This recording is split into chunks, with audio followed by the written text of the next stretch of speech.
Assalamualaikum warahmatullahi wabarakatuh. Baik, Waalaikumsalam. bersama saya Andika, your amazing mentor di channel kesayangan Anda, Amazing Mentor. Jangan lupa subscribe, like, comment, and share. Oke, dan hari ini saya terutama ya saya datang berguru nih kepada Doktor Haji Ya, Muhammad Haji. Sofwan Jauhari, LCMAG. Siapa lu, Ustaz? Assalamualaikum warahmatullahi wabarakatuh. Jadi gini, kita akan membahas tentang apakah MLM itu halal atau haram. Nah, ini penting kita bahas karena saya melihat banyak orang Indonesia sekitar 16 jutaan Ustaz ya. Mungkin 16 sampai 20 juta bahkan itu 16 sampai 20 juta bahkan itu mereka tergabung di bisnis network marketing, dan mungkin sebagian besar muslim karena Indonesia muslim, dan penting harus tahu MLM itu halal atau haram, jangan sampai duit haram ternyata kan gitu. Nah, ladies and gentlemen guys, kita sekarang kedatangan seorang Pak Dr. Sofwan Jauhari. Saya mendatangi beliau sih. Disertasi beliau ini tentang fatwa ulama Indonesia dan Timur Tengah mengenai multilevel marketing. Jadi ini disertasi doktor S3. Ya. S3 di UIN Jakarta. Di UIN Jakarta. Kenapa Pak Ustadz, saya panggil Ustadz aja ya. Kenapa Ustadz antum ngambil judul ini gitu? Oh gitu ya. Baik. Bismillahirrahmanirrahim. Jadi saya tertarik untuk menulis tentang multilevel marketing karena saya melihat ini ada sesuatu yang kosong. Jadi perlu diketahui berarti belum ada yang membahas gitu. Belum banyak yang membahas. Karena gini, kalau yang membahas tentang perbankan syariah udah banyak. Ya. Yang membahas tentang asuransi syariah sudah banyak. Tentang pasar modal syariah sudah ada. Yes. Tapi kalau tentang multilevel marketing syariah ini hampir tidak ada. Padahal banyak. Padahal ya perusahaannya di Indonesia ada sekitar 84 ya, yang resmi ya. Yang nggak resmi kabarnya sekitar 400. Di Malaysia saya dengar malah 1000-an lebih. 1000 lebih ya. Okay. Nah, kalau bicara tentang hukum multilevel marketing atau MLM, jadi ada kaidah yang perlu diketahui semua bahwa al-aslu fil muamalat al-ibahah hatta yadulla dalilun ala tahrimiha.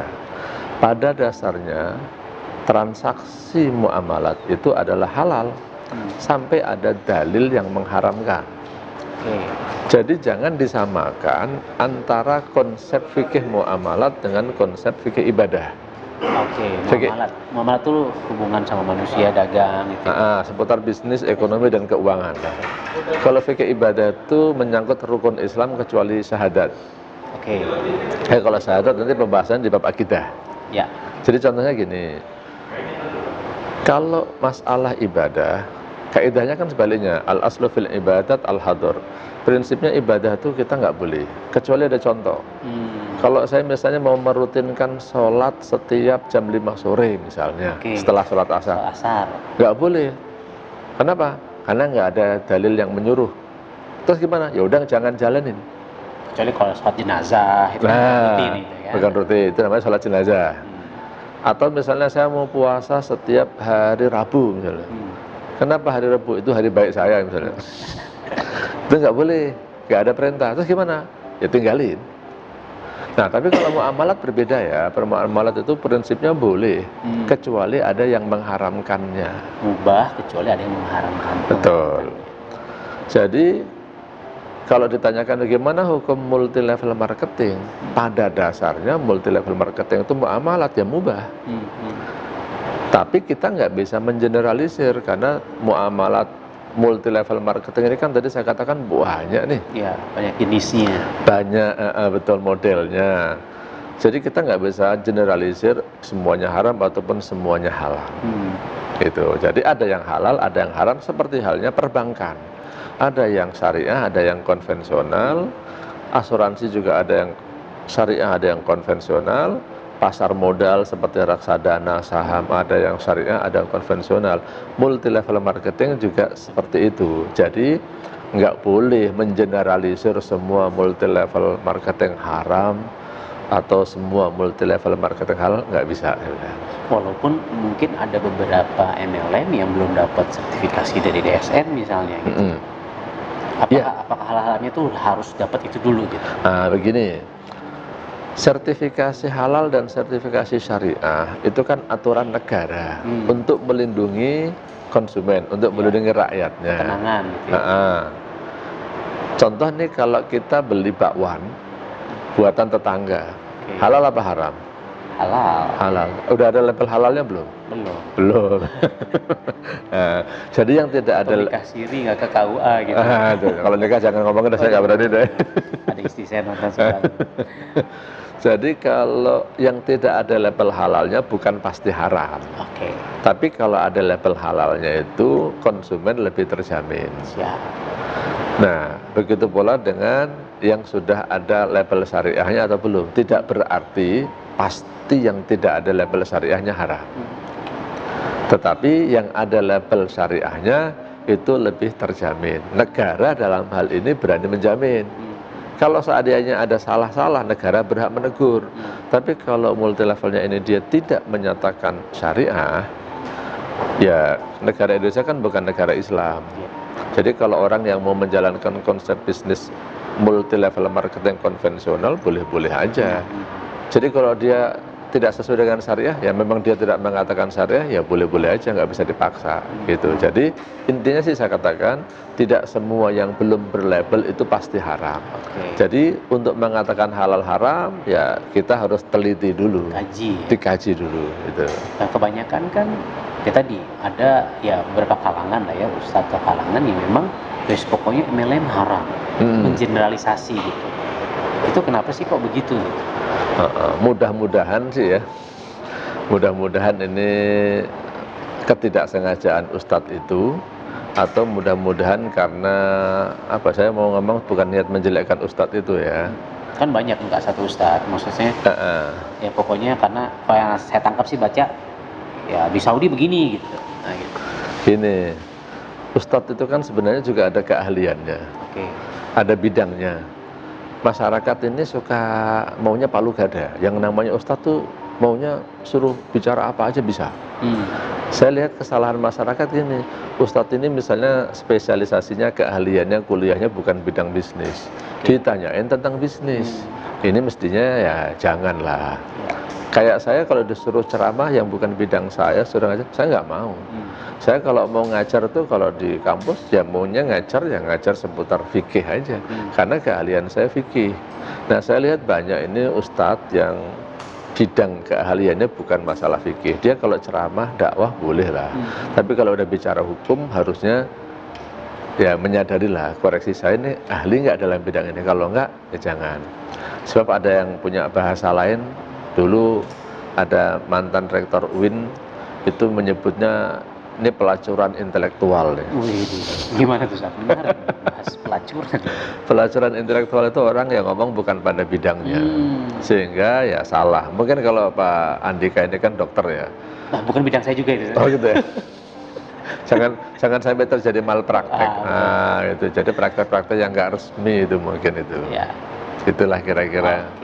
Jadi serahkanlah sebuah urusan ke ahlinya. Betul. Karena kalau enggak ya tinggal tunggu aja kesalahan-kesalahan. Betul. Kalau bahasa hadisnya kan idza wusidal amru ila ghairi ahlihi fantadiris sa'a. Kalau sesuatu diserahkan bukan pada bidangnya, ya tunggu kehancuran kiamat. Nah, saya juga melalui rekaman ini saya berharap para ustadz yang tidak ngerti tentang bisnis syariah, ya janganlah ngomong tentang bisnis syariah, ngomong tentang lain aja sesuai keahliannya, supaya tidak membingungkan masyarakat. Tetapi saya berharap, saya doakan mudah-mudahan kesalahan ustadz berbicara, ya namanya manusia memang tidak ada yang sempurna, mungkin salah berpendapat, ya mudah-mudahan itu diampuni oleh Allah lah. Tapi untuk berikutnya sih saya mengsarankan jangan berbicara yang tidak kita ketahui. Gitu. Nah, jadi sedikit tadi kan Ustadz bilang bahwa ya muamalah itu adalah mubah, boleh. Ketika ternyata ada yang memfatwakan halal atau haram, istilah katanya kita harus cari kenapa ini jadi haram, kenapa jadi halal, sehingga kontekstualnya di Indonesia seperti apa. Nah, kenapa akhirnya ada MLM yang halal atau yang haram, itu poin-poin itu seperti apa? Nah, ini tadi bicara tentang disertasi saya, ini kan judulnya tentang fatwa ya. Masyarakat harus tahu bahwa fatwa itu adalah jawaban atas suatu pertanyaan. Jawaban atas sebuah pertanyaan.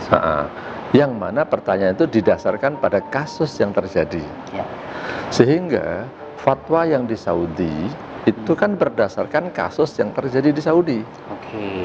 Fatwa yang di Indonesia itu ya terjadi kasus di Indonesia. Betul. Fatwa itu bukan sama dengan syariat Islam itu sendiri. Oke. Kalau syariat itu kan ajaran-ajaran dari Islam, di Quran dan hadis. Tapi kalau fatwa itu jawaban atas pertanyaan. Jawaban pertanyaan. Okay. Nah, jadi jawaban pertanyaan-pertanyaan di Saudi tentang multi level marketing itu didasarkan pada kasus multi level yang ada di Saudi. Kalau yang di Indonesia, ya di Indonesia. Nah, persepsi orang tentang multi level marketing di Saudi dengan di Indonesia juga tidak sama ternyata. Nah, contoh kasusnya memang ulama-ulama Timur Tengah banyak yang mengharamkan. Tapi jelas di dalam fatwa itu disebutkan kasusnya. PT-nya misalnya disebutkan ada bisnis, ada hibatul jaziroh misalnya. Nah, perusahaan-perusahaan ini kalau di Indonesia, menurut aturan Indonesia, ini tidak dikategorikan sebagai multi level marketing loh. Money game. Nah, tapi ulama di sana memang menganggap money game, skema piramida, dan multi level marketing itu masih dianggap sesuatu hal yang sama. Karena belum ada aturan yang membedakan. Oke. Sehingga fatwa yang di sana benar nggak salah untuk kasus multi level marketing yang di sana. Nah, di Indonesia kita sudah ada fatwa yang diterbitkan oleh Dewan Syariah Nasional, fatwa nomor 75, yang disebut PLBS, penjualan langsung berjenjang syariah. PLBS, penjualan langsung berjenjang syariah. Ya. Dan istilahnya kan lembaga tertinggi yang kita kan taat ulil amri, soal fatwa kan DSN MUI artinya kan. Betul. Lembaga fatwa yang diakui oleh negara itu kan dari MUI. Ya. Nah, MUI itu punya dua lembaga fatwa, satu Komisi Fatwa, satu Dewan Syariah Nasional. Untuk fatwa-fatwa yang terkait masalah bisnis dan keuangan, sejak dibentuknya DSN atau Dewan Syariah Nasional, maka semuanya diterbitkan oleh DSN. Nah, Komisi Fatwa nanti berfatwa tentang masalah-masalah lain, masalah akidah, nah itu di Komisi Fatwa. Memang Komisi Fatwa pernah memutuskan tentang bunga bank, itu sebelum dibentuknya DSN kan. Nah, tapi sekarang ini semua fatwa terkait bisnis dan keuangan itu DSN. Dan ini sesuatu yang menarik ini ya, bahwa fatwa DSN itu kebanyakan menjadi hukum positif. Artinya hukum yang diberlakukan di negara. Oke. Kenapa? Karena setelah difatwakan oleh DSN, nanti diadopsi oleh pemerintah dalam hal ini OJK atau Bursa Efek atau Bank Indonesia, dijadikanlah satu peraturan. Jadi mestinya kalau orang di Indonesia ini, walaupun banyak fatwa sana sini-sini, ya karena kita hidup di Indonesia, mestinya ta'atulil amri merujuk fatwanya kepada fatwa DSN. Yang mana DSN telah menjelaskan multi level marketing yang syariah itu ada, tapi harus mengikuti syarat dan ketentuan yang ada di dalam fatwa tersebut supaya halal. Karena nggak bisa disamakan kita di kan habis sholat asar nggak ada sholat sunnah yang rutin gitu kan. Ya sudah ya jangan lakukan kalau itu gitu. Betul. Nah, tapi kalau di Saudi atau di beberapa negara yang pelajari di Yaman, di Qatar gitu kan, dan di destinasi antum, ya kenapa mereka haram? Karena konsepnya adalah mubah awalnya, kita pelajari jangan sampai pada bisnis yang sama, jangan sampai jatuh ke haram gitu. Ya, jangan mengikuti pola multi level marketing yang di sono itu kan. Ikuti pola multi level marketing yang ditentukan syarat dan ketentuannya oleh DSN. Ini kalau kita mau di Indonesia supaya halal. Sebelum kita bahas ke poin-poin tersebut, Ustaz, kan dulu zaman Rasulullah nggak ada MLM, bid'ah ini gimana sih? Bagus. Ini saya mau keluarin sesuatu ini. Dari tadi belum keluar. Ini namanya apa ini? Fulus. Duit. Yang kata orang bil fulus mulus, mafi fulus mampus gitu. Kalau ada fulus urusannya bisa mulus, nggak ada fulus mampus. Maaf itu canda aja ya. Jadi ini uang rupiah. Iya. Zaman Rasulullah udah ada belum? Belum ada. Belum ada. Kalau gitu kita transaksi pakai rupiah gimana? Bid'ah dong. Bukan bid'ah, udah lebih ibadah ya katanya. Nggak ada tuntunannya. Makanya kita harus bedakan urusan fikih muamalat dengan fikih ibadah. Kalau fikih muamalat ya, jangan bilang sedikit-sedikit nggak ada di zaman Nabi, jangan ada, salah itu. Kita harus berbisnis yang inovatif dan kreatif, menciptakan bisnis-bisnis yang baru sesuai dengan tuntutan zaman. Yang penting jangan melanggar batas-batas yang ditentukan oleh syariat Islam. Dalam hal ini apa? Jangan ada unsur maisir, gharar, riba. Asalkan kita bisa membentuk bisnis-bisnis baru yang terbebas dari unsur maisir, gharar, riba. Orang menyebutnya maghrib. Maghrib. Coba sedikit dijelaskan biar viewers kita tahu maisir itu apa. Maghrib artinya satu maisir. Maisir itu judi. Judi ya. Ini kalau dibahas judi panjang nih, tapi ciri-cirinya judi itu gini biasanya. Transaksinya belum jelas, hasilnya belum jelas. Kalau saya bayar, ini dapat apa nih? Tergantung nasib. Untung-untungan. Yang kedua, kalau ada yang untung maka ada yang rugi. Kalau ada yang untung ada yang rugi, Dari orang bertransaksi itu jadinya judi. Yang kedua, gharar. Gharar tuh nggak jelas atau nipu. Ya kalau nipu udah jelas nggak boleh lah. Kalau gharar tuh makna keduanya kan tadi saya katakan tidak jelas. Misalnya nih, antum bilang ini lagi naik mobil berdua, antum bilang ke saya, ada uang recehan nggak? Saya bilang ada. Kemudian saya keluarkanlah uang recehan, saya kasih 2.000 misalnya. Nah 2.000 ini ketika saya kasih ke antum nih, antum bilang, ini uang apa ini? Sedekah apa utang? Akadnya nggak jelas nih. Akadnya nggak jelas. Jangan-jangan niat saya ngutangin, antum pahamnya sedekah nih. Besok saya tagih. Ini gharar. Ini gharar. Segitunya ternyata. Betul. Ini haram. Kalau saya kasih contoh lagi, ojek tuh. Ojek. Kadang-kadang nih saya lihat orang naik ojek yang pangkalan ya. Pak ojek Pak, anterin saya ke sono. Naik aja dia. Sampai sono dikasih duit misalnya 10.000. Tukang ojeknya nggak mau. Maunya 20.000. Loh, kaget. Enggak, saya biasanya 10.000. Tukang ojek, enggak, saya biasanya 20.000 nih. Akhirnya gimana? Wah, akhirnya mungkin si penumpangnya, yaudah kalau nggak mau balikin lagi ke sana. Rugi 2 kali ya.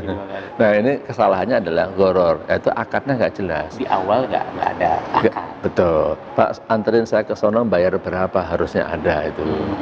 Yang satu lagi adalah riba. Nah riba ini masalah yang paling rumit ini, artinya perlu penjelasan yang panjang. Banyak masyarakat salah memahami riba itu artinya tambahan. Setiap tambahan riba. Saya katakan riba itu adalah tambahan yang tidak dibenarkan oleh syariat. Tambahan yang tidak dibenarkan oleh syariat. Nah, kalau yang dibenarkan nggak masalah. Nah, yang dibenarkan, yang tidak dibenarkan gimana? Nah, itu kayaknya perlu kuliah itu. Memahami riba. Terbahas juga. Nah, ada di sini riba ada itu. Saya promosiin buku ini ya, insyaallah syiar kita. Oke. Nah, jadi tidak semua MLM itu haram. Betul. Kita lihat case by case. Dan kita tidak bisa mengeneralisir antara case di Saudi katakan dengan Indonesia. Betul. Dan hukum awalnya adalah mubah sampai ada yang mengharamkannya. Betul? Sampai ada bukti-bukti atau hal yang menyebabkan dia haram. Betul. Artinya kita sebagai manusia beriman, manusia berakal, kita harus bermain, bermuamalah, berbisnis. Jangan sampai kita ya melanggar batasan. Betul. Gitu kan artinya. Sekarang MUI, EDSN ini sudah punya batasan-batasan tersebut. Apa aja tuh Ustaz? Supaya MLM ini halal. Oke. Batasan-batasannya secara detail mungkin ada di sini ya.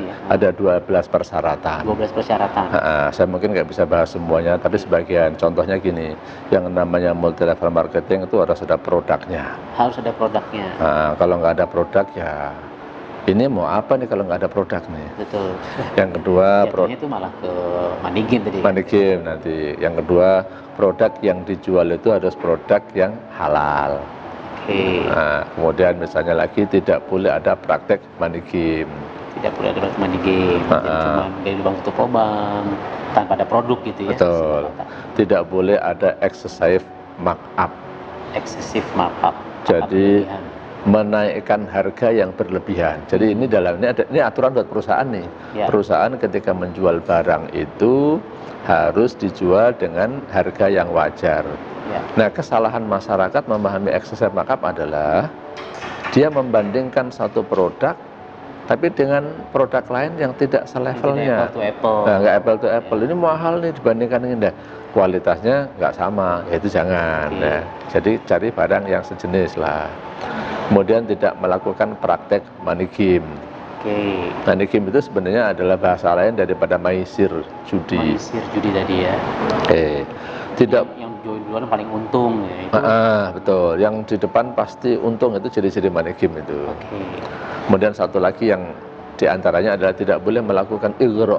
Igro apa nih, Ustaz? Igro itu kalau bahasa sederhananya tidak boleh melakukan rayuan gombal. Rayuan gombal. Ya. Jadi orang tuh ngerayu masuk multi level dengan tujuan-tujuan yang duniawi, yang membuat orang itu jadi hubud dunia. Nah itu nggak boleh, cinta dunia itu. Jadi ya arahkanlah orang itu berbisnis supaya dia mendapat rezeki yang halal, dia bisa memenuhi kewajibannya, dia bisa beribadah dengan rezeki yang halal yang didapatkannya itu. Itu diantara syarat-syaratnya. Tapi nanti boleh kalau mau detailnya dibaca di fatwa nomor 75. Fatwa DSN ya, fatwa nomor 75. Nah tadi bicara udah belum tadi? Udah. Nah sebagian aja nggak semuanya ya. Nanti kita bahas yang sering dibahas di lapangan sebenarnya apa. Nah tadi sebelum kita bahas yang seru-serunya igro tadi.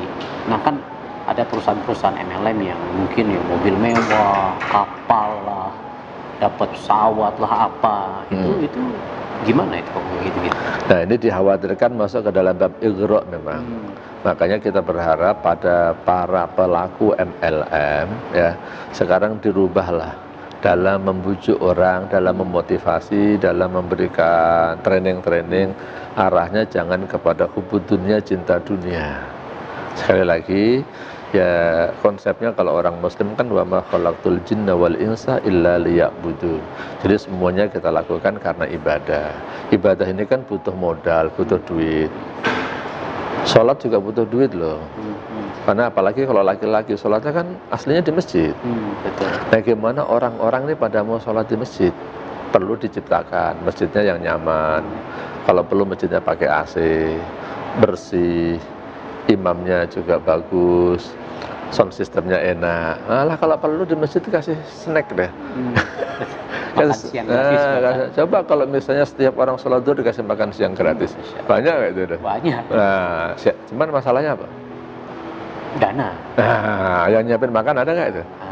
Kita sebagai saudagar yang mendonasikan itu. Nah, ya mungkin tidak harus bentuk makan lah, minimal masjid itu nyaman. Misalnya nih, di masjid itu ada minuman lah. Di masjid itu ada dispenser, ada kopi, teh. Orang kalau memang haus ya biar minum masjid gratis. Itu saya kira udah bagus tuh. Itu akan mendorong orang mau datang dan merasa nyaman di masjid itu. Bagi orang-orang tertentu, ya kita jangan generalisir dengan tingkat keimanan kita ya harus ikhlas dong.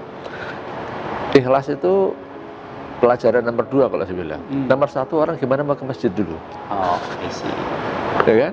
Bang Rasulullah mengajarkan kalau kamu punya anak umur 7 tahun, ajarin dia sholat, suruh sholat. 10 tahun nggak mau sholat boleh dipukul. Nanti anak bisa protes nih. Daripada saya sholat nggak ikhlas, mendingan nggak sholat. Kalau gitu gimana? Malah jadi salah. Gitu ya. Salah kan? Maka kalau saya bilang, yang penting anak sholat dulu, ikhlas nanti.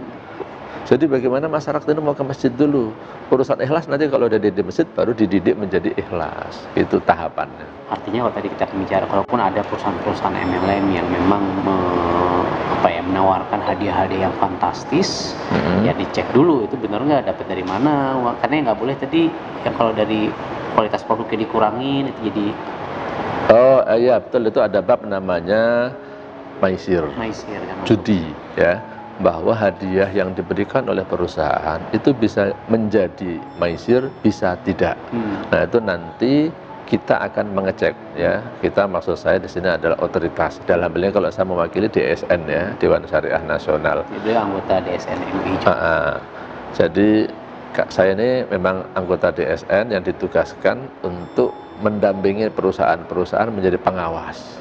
Kalau ada hal yang tidak sesuai dengan syariah, maka kewajiban saya harus menegur, memberikan nasihat, memberikan masukan. Jadi kalau ada yang melanggar, dikasih tahu, bukan langsung dipecat, dicabut enggak, dikasih tahu Pak ini harus begini-begini. Kalau dia mau, alhamdulillah, tawasau bil haq dan tawasau bis sabr. Tapi kalau dia nggak mau, nah nanti izinnya bisa dicabut. Karena saya bisa melapor kepada otoritas atau pemerintah, ini nggak mau taat nih gitu. Jadi kita harus ngecek dulu nih masalah hadiah-hadiah tadi. Jadi kita nggak bisa generalisir juga apakah ini judi atau tidak judi. Uangnya dari mana nih? Kalau uangnya itu adalah dari uang perusahaan, dari dana promosi misalnya, dana iklan, contohnya seperti itu, bisa jadi halal. Tapi kalau dia misalnya harganya di up, jadi misalnya harga produknya aslinya 10.000, sekarang karena ada hadiahnya, produknya jadi 15.000 nih dijualnya. 5.000 itu diputar-putar. 5.000 itu sebenarnya ada perjudiannya. 10.000 adalah harga produknya, itu jadi haram. Nah makanya kita harus cek nanti hadiahnya dari mana. Gitu. Atau bukan hanya, mungkin harganya tetap, tapi kualitas barangnya dikurangi. Nah betul, itu juga sama, nggak boleh. Betul. Di taktiknya bukan menambah harga, tapi mengurangi konten produk atau kualitas produk atau isinya gitu ya. Nah, itu nggak boleh.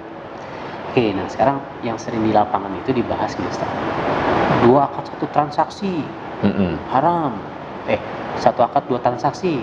Itu gimana Ustaz? Nah, itu kan banyak yang Jadi masyarakat, alhamdulillah saya katakan dari satu sisi ada kesadaran tinggi untuk taat pada syariat.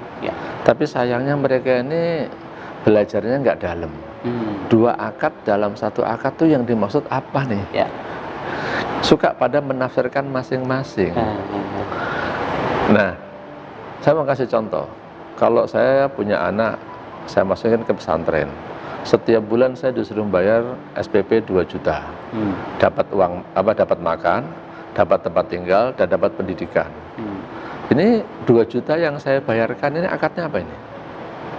Uang infak atau apa? Kalau dianalisis secara fikih, dia itu ada satu namanya jual beli. Karena kan dikasih makan. Jadi itu uang makan tuh. Yang kedua, mungkin ada yang namanya ijarah. Karena dia tinggal di pesantren, ada listrik, ada tempat tinggal, ini harus dibayar nih. Ini ijarah. Mungkin juga ada infak. Saya kalau untuk pendidikannya saya anggap infak lah, bukan ijarah lah. Karena kalau pendidikan agama khususnya kalau dianggap ijarah kayak kurang etis. Jual beli agama. Iya, kayak jual beli agama atau jual pendidikan agama. Saya menganggap di sini minimal ada 3 nih. Contohnya tadi, satu adalah ada jual beli, ada ijarah. Ijarah itu apa sih? Ijarah itu jasa. Jasa penggunaan listrik, jasa penggunaan kamar. Ada infak. Apakah ini kita sebut multi transaksi? Multi akad itu ya. Belum lagi uang bangunan itu masuknya. Lagi orang masuk uang bangunan juga. Nanti ada uang wakaf, ada uang seragam. Seragam jual beli. Kalau bangunan kita kan nggak beli bangunan ya kan? Nah jadi apa itu?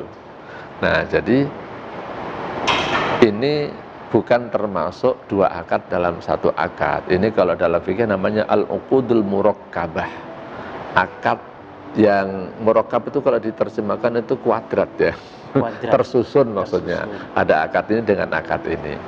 Jadi yang saya tekankan di sini adalah pemahaman orang tentang 2 akad dalam 1 akad. Nah, kalau saya baca di kitab-kitab hadis, salah satu penafsiran 2 akad dalam 1 akad yang kuat itu adalah maknanya bai'ul inah.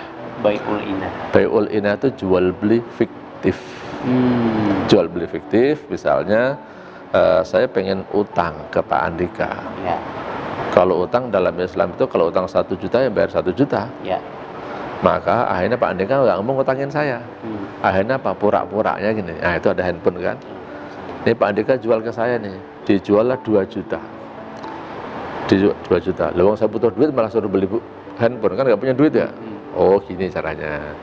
Ini antum yang butuh duit ke saya kan? Iya saya mau utang nih. Saya mau utang Pak Andika nih. 1 juta. Malah disuruh beli. Ya nggak punya duit. Nah strateginya gini. Dijuallah ke saya 2 juta. Tapi saya bayar setahun lagi ya Pak. Udah saya jual lagi nih ke Pak Andika. Ini saya jual 1 juta ke Pak Andika. Balik ke saya nih. Balik ke Pak Andika lagi. Tapi Pak Andika harus bayar 1 juta. Nah, jadi akhirnya apa? Handphone ini dilakukan transaksi 2 kali. Tapi hakikatnya kan cuma 1. Saya tuh mau ngutang sebenarnya. Dengan cara seperti tadi, akhirnya saya punya utang 2 juta. Kan saya beli 2 juta. Bayarnya setahun lagi. Tapi sekarang saya dapat duit 1 juta dari Pak Andika. Terus tapi juga bayar 2 juta, nggak dapat handphonenya juga kan? Nggak dapat. Nah sebenarnya itu adalah saya utang 1 juta, bayar 2 juta. Tapi pura-puranya lewat jual beli. Oh, ini kamuflase aja. Kamuflase, jual beli fiktif. Dalam hadis disebut bai'ul inah. Ini 1 akad 2 transaksi kalau ya, itu yang dilarang. Jadi ya ini 1 akad 2 transaksi gitu Ustaz ya. Karena hakikatnya hanya akad jual beli sebenarnya. Iya. Hakikatnya akad akad utang piutang sebenarnya. Utang piutang. Tapi nggak dapat handphonenya, tapi antum bayar 2 juta ke saya gitu. Iya. Nah kesalahan orang tadi saya tekankan lagi. Makanya kalau mau menafsirkan 2 akad dalam 1 akad itu, tolong dicek syarah penjelasan dari para ulama.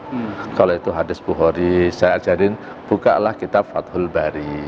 Kalau itu hadis Sahih Muslim, buka syarah Sahih Muslim yang dijelaskan oleh Imam Nawawi. Contohnya gitu, jangan hanya baca hadis, baca terjemahannya, langsung tafsirin sendiri, nyalahin. Kalau nggak ngerti, ya tanya ke ustadznya. Ustadznya kalau baca hadis, tolong para ustadz itu jangan suka menafsirkan sendiri. Kadang-kadang mereka bahasa Arab juga nggak ngerti, gitu kan. Nafsirin sendiri, nah itu yang kesalahan-kesalahan. Oke, jadi sudah clear lah ya soal MLM itu bukan 1 akad 2 transaksi gitu kan, aman soal ini. Insya Allah aman. Secara umum saya katakan haram. Ya, tergantung case by case. Iya, case by case ya. Terus yang kedua, berjenjang nih Ustaz. Komisi itu kan saya nggak, kan ada penjual di luar, saya dapat di bawah saya terus saya tetap dapat gitu. Ya. Itu gimana dapat? Ya, ini satu hal yang dikenal dengan istilah passive income. Di dalam Fatwa 75 yang diterbitkan oleh DSN itu memang salah satu syarat yang ditentukan untuk PLBS, penjualan langsung berjenjang syariah, nama lain dari MLM syariah, itu tidak boleh ada passive income. Tapi saya menjelaskan, kalau ini boleh dikatakan kritik terhadap DSN, sebenarnya gini, di situ nggak ada penjelasan passive income itu kayak gimana. Nah, tapi saya jelaskan, passive income itu multitafsir ya. Yang disebut pasif itu yang gimana nih? Oke. Itu kan bisa ditafsirkan masing-masing nih. Kalau saya cuma memantau dari satu sistem saya, ini pasif atau enggak ini? Saya cuma ngasih ceramah doang, kemudian dapat duit, itu termasuk pasif enggak? Maksud saya bukan ceramah agama ya. Jadi ketika seseorang itu sudah pandai berbisnis, dia kadang-kadang ceramah sekali doang, memberikan motivasi bisnis, kiat-kiat dalam berbisnis, cuma ada sekali doang dapat 100 juta. Saya yang jadi dosen, wah yang untuk 100 juta itu ngumpulin berapa? Itu ada yang menganggap sebagai passive income. Jadi memang passive income nggak boleh, tapi sebenarnya passive income tidak diperbolehkan itu satu dzari'ah, tindakan preventif. Sebenarnya kalau saya pribadi mengatakan passive income tidak semuanya haram loh. Ya, contoh apartemen yang nah ini apartemen nih. Kalau saya bangun apartemen misalnya, kemudian dengan pinternya saya misalnya, saya sudah kelola, saya menjadi kondotel, itunya dibuat orang nginep lah. Ya, wah, ada GM-nya, ada semua marketingnya, itu kan kita nggak ngapa-ngapain, orang datang kan sewa ya. Tinggal terima untungnya aja. Terima untung gitu. Itu termasuk passive income nggak? Ya, kalau dalam bahasa saya iya gitu ya. Nah, bahkan ada nih, mohon maaf nih kalau misalnya ada ya yang punya sekolahan, yang punya sekolahan, kadang-kadang kepala sekolahnya udah nggak pernah datang, tapi dia masih dapat gaji, masih dapat keuntungan. Passive income nggak itu? Passive income. Royalti buku deh. Nah, royalti buku. Nulis buku kan gitu. Royalti. Nulis bukunya sekali dapat duit terus gitu. Terus. Ini passive income bukan nih. Nah, jadi yang tadi saya katakan multitafsir, dan kalau saya katakan aslinya sebenarnya passive income itu tidak haram. Tapi kenapa sih passive income itu dilarang oleh Dewan Syariah Nasional? Yang tadi ya disebut kritik atau studi kritis lah ya. Maksudnya saya menganalisa secara kritis di dalam fatwa DSN itu, di situ nggak ada penjelasannya. Nah, masyarakat perlu penjelasan ini. Nah, saya jelaskan tentang passive income ini dilarang oleh Dewan Syariah Nasional. Sebenarnya ada untuk tindakan preventif, untuk menjaga-jaga supaya tidak masuk ke dalam ranah yang disebut dengan money game. Karena biasanya money game itu mengandalkan passive income. Nah, kalau multi level yang benar itu biasanya mengandalkan dari prestasi pekerjaan dia. Ada yang prestasi penjualan, ada yang prestasi, merekrut dan membina orang yang direkrut. Pembinaan juga itu bagian dari kerja. Kerja. Nah ini yang kadang-kadang terlepas dari pengamatan orang. Ini kalau membina itu dianggap seakan-akan bukan passive income. Nah mungkin Pak Andika misalnya tidak menjual, tapi ngajarin orang untuk menjual. Ya. Kemudian mereka jualan semua. Itu termasuk jerih payah Pak Andika bukan? Oh iya, ini bikin video YouTube gini kan subuh-subuh ya kan, jam 7 kita ini udah meeting syuting ini. Berangkat dari rumah subuh, persiapan dari malam ya. Kan, Itu kan juga jerih payah. Mungkin ini tidak menjual secara langsung, tapi kan ini upaya dalam rangka bisa menjual kan. Nah, ini yang orang menganggap kadang-kadang ini mah bukan kerja katanya. Itu. Padahal kerja keras gitu. Kerja keras. Lu jadi YouTuber gitu. Oh, jadi ya poinnya sebenarnya tadi kan preventif, passive income itu sebenarnya tidak haram. Tapi kenapa keluar fatwa itu? Karena ini preventif supaya tidak jatuh ke money game. Karena yang haram itu money game. Sehingga tadi sama kayak tadi kan sebenarnya ya tadi kita punya hotel, punya kos-kosan itu kan passive income yang betul. Kan. Franchise, ya kan, royalti buku.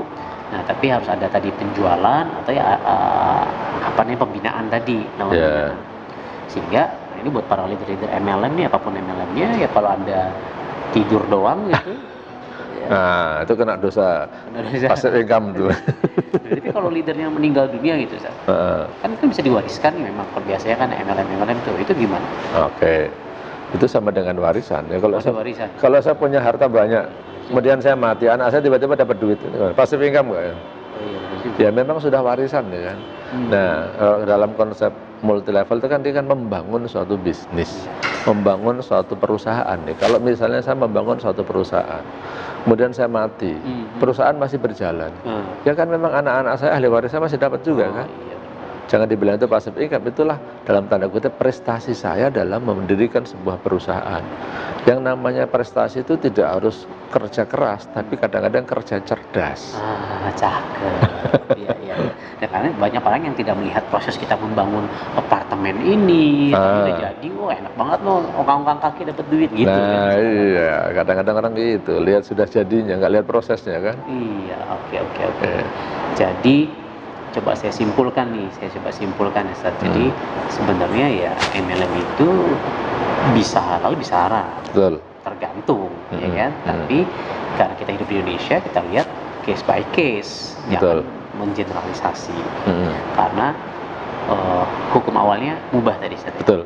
Mubah. Sampai ada yang mengharamkan atau yang memang berbahaya, kita jangan sampai ke sana, cari cara main yang aman seperti apa. Betul. Detailnya di sini 12 poin dari MUI ya, fatwa nomor 75 ya. 75.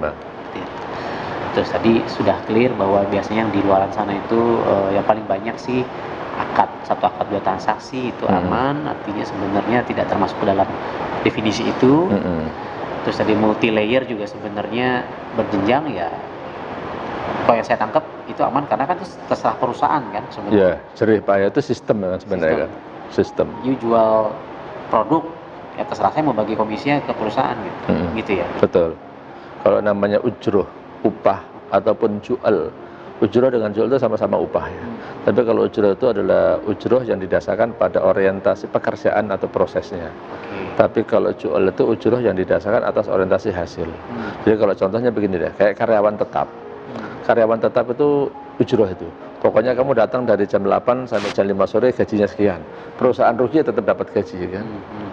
Tapi ada konsultan atau freelance yang datang nggak apa-apa.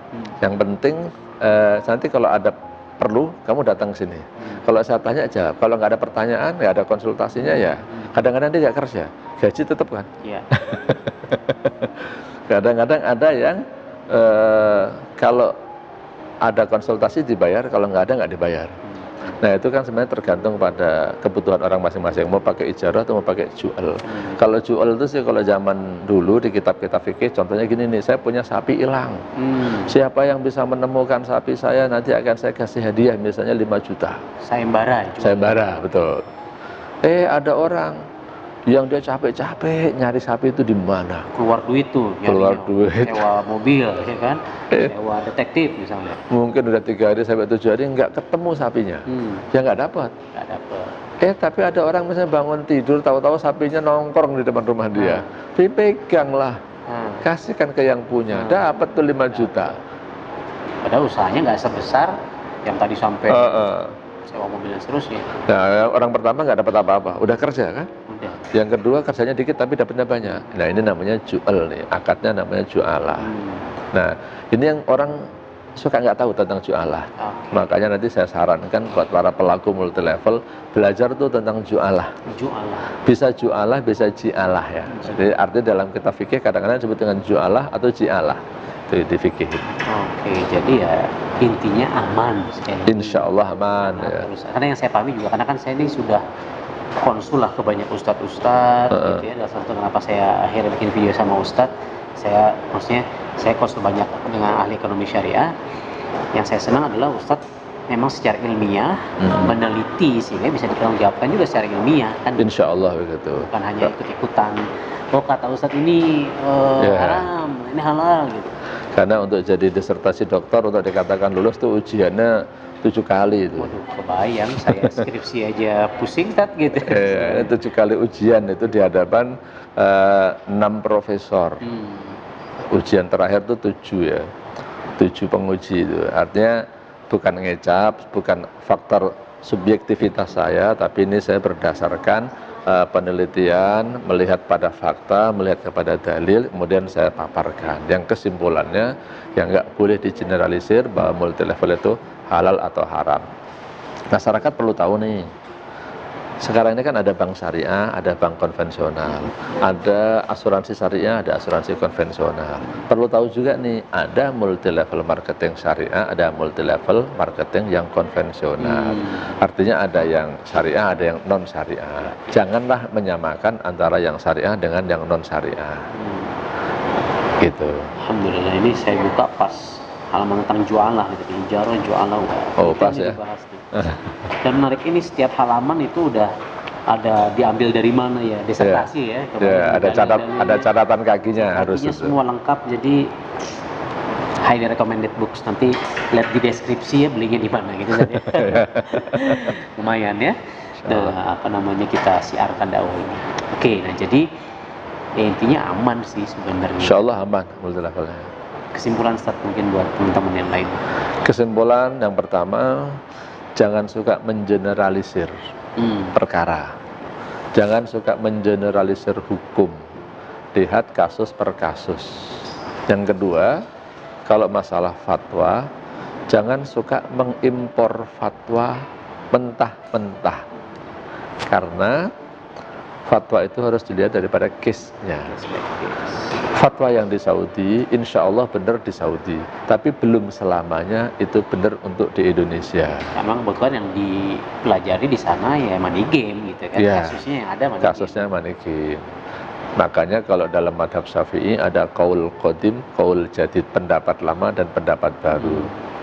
Jadi pendapat lama itu yang difatwakan di mana, pendapat baru yang difatwakan di mana. Jadi jangan disamakan.